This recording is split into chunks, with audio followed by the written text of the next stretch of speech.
This video series is Integrated Financial Planning, Developing Effective Financial Plans. We've been looking at various financial planning frameworks and processes. The last video was on the financial planning area of financial management. So before we jump into the next video on the financial planning area of investment planning, I wanted to spend a couple of minutes looking at the financial planning body of knowledge. This is quite important. And so this video is just going to look at the financial planning body of knowledge before we move on to the next financial planning area of investment planning.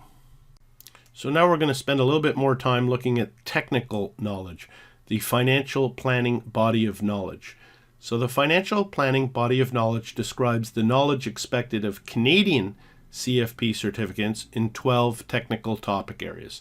Now you can see I put the word Canadian in bold and in green color because when we look at some of these technical topic areas, they're very specific to Canada only, okay? And that's the unique feature about financial planning, is that it's very specific to the country or the region and the territory in which you live, okay? So the 12 technical topic areas that we're going to look at, and not in total detail, it's just giving an overview and again showing you where to look to follow up on further information. But we're going to, with the 12 technical topic areas are: number 1, financial planning profession and financial services industry regulation. Number 2, financial analysis. Number 3, credit and debt. Number 4, registered retirement plans. Number 5, government benefit plans. And you can see registered retirement plans and government benefit plans are very specific to Canada, as are number 6, registered education and disability plans. The 7th technical topic area is economics. Number 8 is investments. Number 9 is taxation. Number 10 is law. Number 11 is insurance. And number 12 is human behavior. So where can we get more information with regards to the technical knowledge, the 12 technical topic areas in the financial planning body of knowledge? Well, we can go to the FP Canada website. So here I'm at the FP Canada website, www.fpcanada.ca, and I'm on the page that is talking about the financial planning body of knowledge. So the financial planning body of knowledge, sometimes referred to as FP-BoK, describes the knowledge expected of CFP professionals and FPSC Level 1 certificants in financial planning. Now, recall this website is still referring to FPSC Level 1 certificants because that is what is relevant until December 31st, 2019. But recall, effective January 1st, 2020, there's going to be a new certification called the QAFP certification. The Qualified Associate Financial Planner certification will replace FPSC Level 1 certification. So as you know, I'm using the competency profile and all the information that is relevant after January 1st, 2020, because we're already here into April of 2019. Okay, so you can see here on the home page, Financial Planning Body of Knowledge.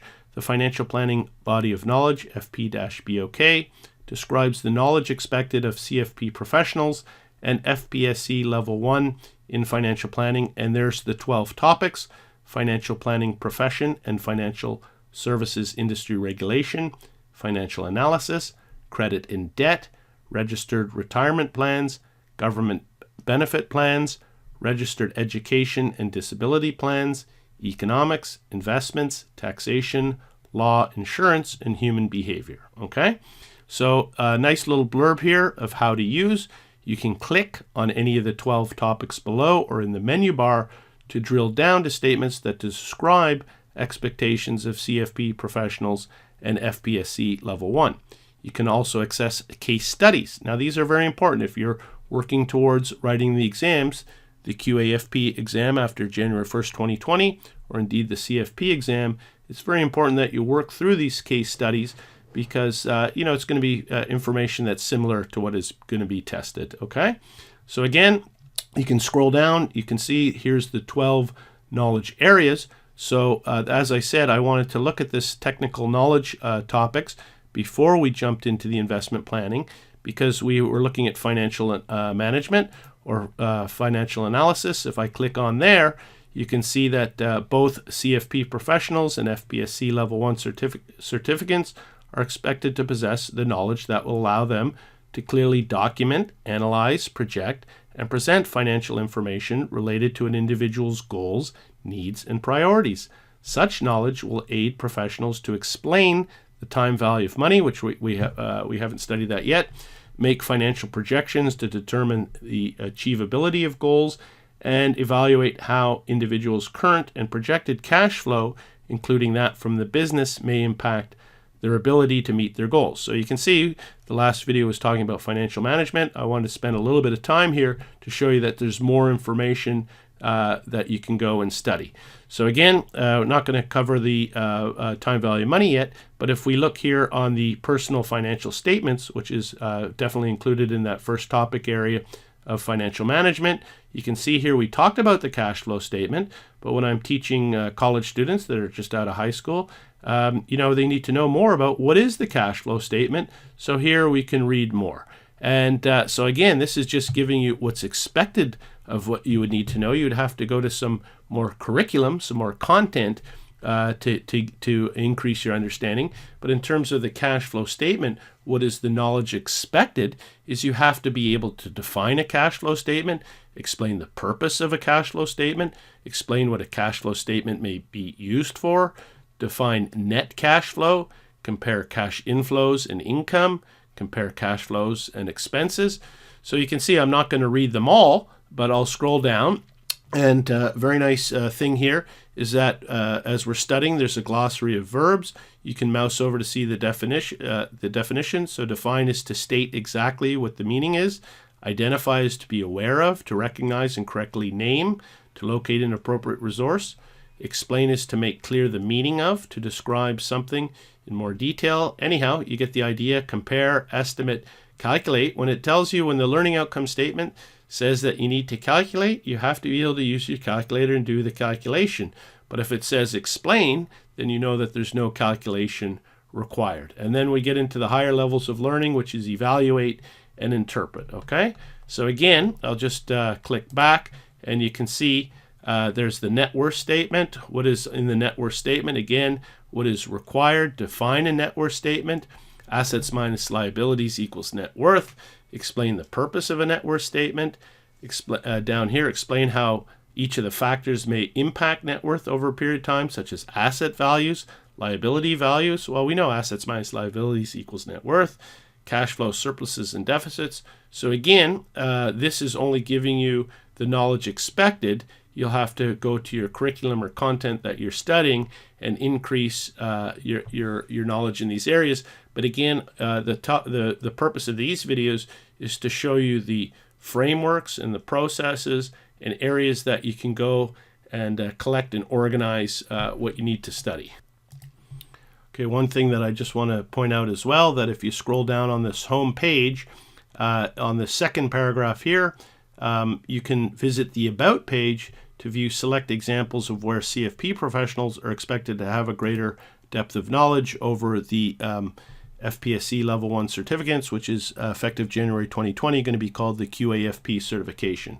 So if I scroll down here, again, it's talking about the audience, the knowledge expectations, but I really like this chart here because it's showing you the knowledge topic and then the subtopics, and it's the knowledge expected of both FPSC Level 1 certificates and CFP professionals. The reason why I like this is that they've got the 12 technical topic areas laid out well, and then you can see the subtopic areas that you need to know. So number one is the financial planning profession, financial services regulation. You need to know about securities and mutual fund regulation, insurance regulation, industry oversight, consumer protection. Moving into financial analysis, we were looking at financial management in the last video. There's topics of time value of money, personal financial statements. That's the net worth statement, cash flow, looking at income and expenses, etc., and the financial statements for an organization in case someone is a business owner. The third area, technical knowledge, topic area, credit and debt. You can see there's a lot here. Foundations of credit, types of credit, terms of credit, installment credit facilities, revolving credit facilities, business credit facilities, credit adjudication, debt repayment, delinquency, insolvency, now I'm not going to read these all, but you can see registered retirement plans. Where something has been shaded in this color, it means that it's just scrolling up. You can see that that is the knowledge expected of CFP professionals only. So we can see under topic 4, registered retirement plans, pension buyback and communication, that's a CFP only. Options, etc. Moving number 5, government benefit plans. You can see this is specific, Canadian specific information. The CPP, survivor benefits, disability benefits, old age security pension. These are all the things that you need to study to be an effective financial planner. Number 6, registered education and disability plans. 7, economics. 8, investments. Number 9, taxation. 10, law. 11, insurance. And then finally, human behavior. So you can see there's a lot of information in terms of the 6 financial planning areas, and then we get into the 12 technical knowledge topic areas. So really getting to the conclusion of this video, I just wanted to show that I'm back on the FP Canada website, the financial planning body of knowledge, and onto this page where they've got the 12 technical areas where you can click and drill down. So credit and debt is something that is talked about in financial management. You can scroll down here, types of credit. You can read more about these different areas. So there's a lot of self-study that you can do. And then what is just finally what I'm going to point out is that you can click on here and look at all the case studies. So there's a lot of case studies.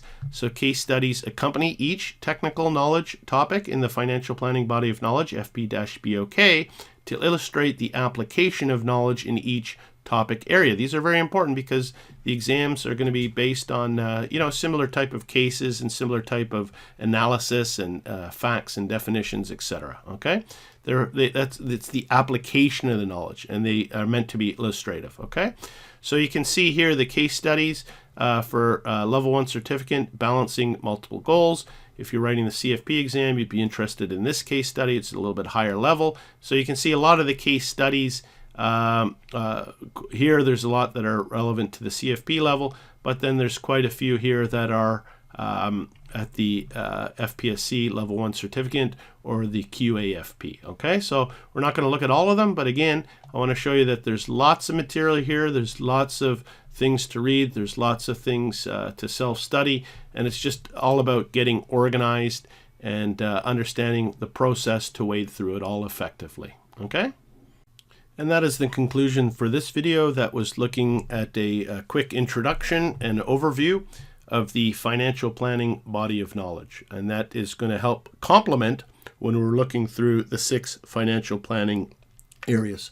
So the next video that we're going to be looking at now is we're going to start get back to the 6 financial planning areas, and we're going to now move on and look at investment planning. Okay, thank you.